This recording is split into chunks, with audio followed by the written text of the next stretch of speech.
All right, what's going on? This is Cooper Anderson, cooperanderson.net. Producer, mixer, engineer, songwriter. Let's take a look at the latest news headlines. So, the biggest thing I could find this week was the whole Metallica scalping their tickets thing with Live Nation, conspiracy theory, blah, blah, blah. Basically, this story is starting to spread, so I thought it was kind of interesting because I heard about it on this last one here from Bob Lefsetz, music industry blogger who I'm a big fan of. I read his letters all the time. So in his letter, he said to Google it. So I Googled it, and these are all the articles here. So there's 9 articles. The earliest one was 3 days ago. This one right here from Digital Music News. And then we had a Billboard article about it. Then we had KQED Arts, Ticket News. Forbes picked it up. Rock 108, it was like a radio station blog. TMZ, ooh, you know it's scandal if it's on TMZ. Vox, and the Lefsetz letter. I feel like this isn't anything new. Like, people have been doing this for years and years. Basically, the whole game is that artists will scalp their own tickets. So, you know, say you're Metallica and you're selling your tickets for $100 a pop, but they're going for $3,000 on StubHub the day of the show or whenever. So why are you settling for only $100 when you could be making $3,000? So that's basically what happened here. Was Live Nation, Metallica, and a couple managers allegedly, conspired to do the whole scalping thing. But they're not the only ones. And this has been happening for years and years with all kinds of artists. So basically what it is the artists will scalp their own tickets, they'll sell them to StubHub, and then they'll blame Ticketmaster for, inflated prices. But the thing is, the fans kind of know about this. I mean, they don't even really care, because if if people are going to pay $3,000 for a ticket, you're not really concerned about who's getting the profits. I guess you would assume that, StubHub is getting a pretty penny out of that. But I get it from both angles too. I mean, if Metallica's tickets are going for higher than face value, then why shouldn't the band profit off of them? It's unfortunate that the state of the industry is that they have to do it in this shady manner that occasionally you're going to get called out on. That's my take on it anyway. So that's that, and let's take a look at the New Music Friday charts. We have 100 songs this week.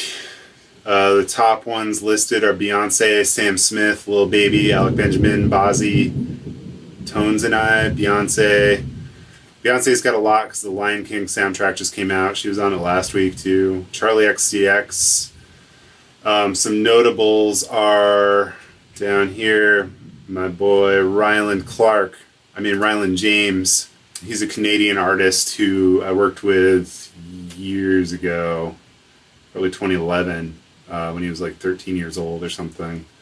My friend Donna Jones in Germany found him on YouTube, and we were trying to start a label at the time, and I went up to Canada and did a song with him, which he took off YouTube.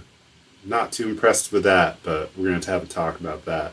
But anyway, he's been doing well. He's been on a tour with Alessia Cara. These records are released through Universal Canada, so someone's taken interest in them besides us. So I loaded them into the spreadsheet as usual. It's right here. Today's Monday, the following Monday after the New Music Friday came out. So we have the play count. So number 1 is Sam Smith, How Do You Sleep? So Sam Smith, How Do You Sleep, with 7.9 million, almost 8 million plays. Number 2 is Anuel AA, Daddy Yankee, Karol G, J Balvin, Ozuna, Spanish music. All these artists are just crushing it right now. Ozuna and J Balvin. 3 is Beyonce, Jay-Z and Childish Gambino. Number 4, Quality Control, Lil Baby and Da Baby. Number 5, Beyonce. Number 6 is Bazzi. Number 7 is Triple X Tentacion. I can never pronounce that right. And a couple other artists. Postmortem, obviously. Wish he was still alive to see all the success he's getting. Number 8 is Charlie XCX with Christine and the Queens. I believe that's the artist that's signed to her label. Tory Lanez, number 9, and Martin Garrix, number 10. This guy's crushing it. He's doing I see him on Instagram. He's got all the, he just had like ankle surgery or something. So he's doing these crazy DJ shows with this foot boot brace thing or something. I don't know. It's wild. So that's what we got now for the top 10, plus the notable mentions. Oh, Ross Golan. That was the other one I was looking at. Ross Golan does a podcast that I listen to called And the Writer Is, which is really cool because he has all the top writers. Definitely recommend that one. Oh, yeah, Too Short. That was the other one. Yeah. Tattoo featuring Too Short. You get on New Music Friday, it's a good look. I mean, that's why I'm doing this whole thing anyways, to track what's really popping from new music. So we do that by looking at the percentage gain. So we got to go back to last week because we need a little time, because I'm only tracking these on Mondays, so it's like a once a week thing. And as always, I'm doing it kind of rounded, so I just, I'll show you what I do here. Let's just do this one because this is a single. So How Do You Sleep? And then we'll scroll over it, and it's 7986 something plays. So then I throw that on the spreadsheet. That would be right up here. 7986. So I round it, just take the first up to the 1,000 points or whatever. So it's really approximate, but this data I just found out isn't publicly available. I was looking in to try and find easier ways to actually do this, but apparently, Spotify has all these open APIs or whatever that you can build apps to track data, but this particular data is not available publicly. It's only available if you have a Spotify artist page, and then it's only your data that's available. It's not everybody's data. So I haven't really found a better way to do this, and I don't know of anybody else doing this, so I'm going to keep doing it because it's providing valuable insight to me, at least, and hopefully to whoever's watching this. So anyway, back to last week's chart. Where did it go? Where's Excel? Oh, there we go. So last week's top percent gainers.